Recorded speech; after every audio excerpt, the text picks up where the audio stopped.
Alright, pack around here. Receiver in the top back position. You know how it is. Tweet, tweet, E4. Regular stuff, guys. You just in the desert today. Or the night navigation of Bowser's Castle. You know how it is. Raiding her out of there with the mushroom dude over here and the Yoshi. Here. 3 of these carts are being driven by a recurrent neural network. Very important tool, the Yoshi. So-called because I wrote it using the TensorFlow machine learning library. One of them is being driven by my dad. Just kidding, this is him. See if you can figure out which cart he's driving. Ultra Nightmare. A neural network is a type of artificial intelligence which can learn by example. In this case, I've trained the neural network to try and mimic my own playstyle.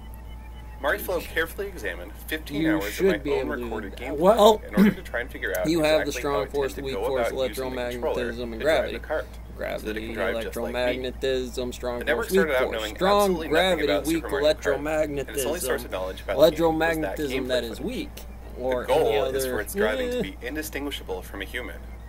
If you haven't figured out which screen is my dad yet, this is your chance to pause the video and rewind. This thing, ones and zeros. Brrr, it did this over E1. Okay. What do you mean? It's like, well, this was the one that was being like driven this by my at dad. my orientation. He's still learning.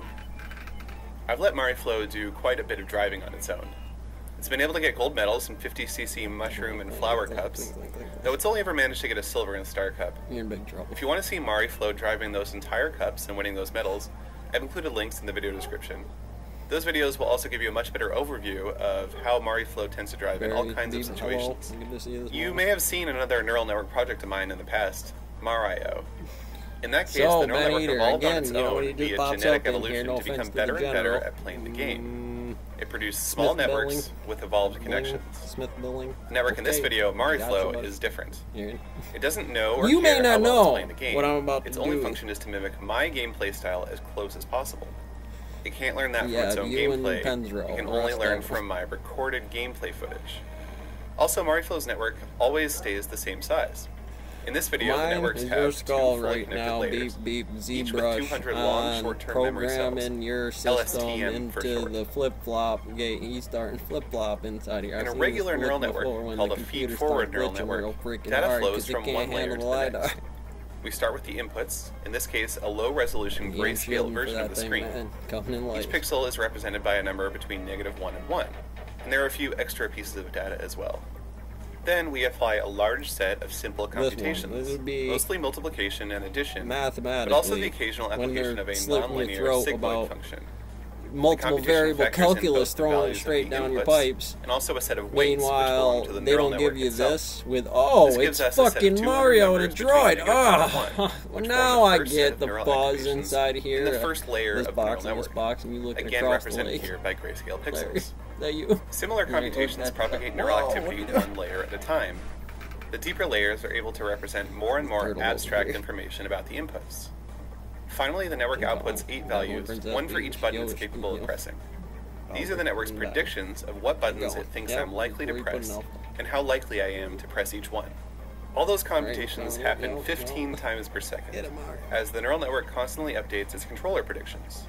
However, MariFlow is not a normal feed-forward neural network. It's a recurrent neural network. This means that from one time step to the next, each neuron may remember some information that it had in the previous time step. This makes each neuron act like a memory cell in addition to performing computations. In order to train the neural network, we need to adjust the weights that guide the computation during the forward pass, well, like I said, and let it learn what information it should try to remember.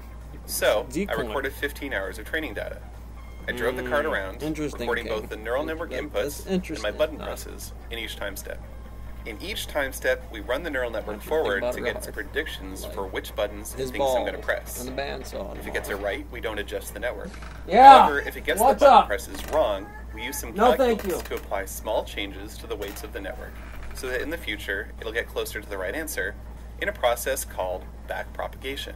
We also propagate changes backward through the time steps, so that the network can learn which information to remember in its memory cells, and which information it should just forget.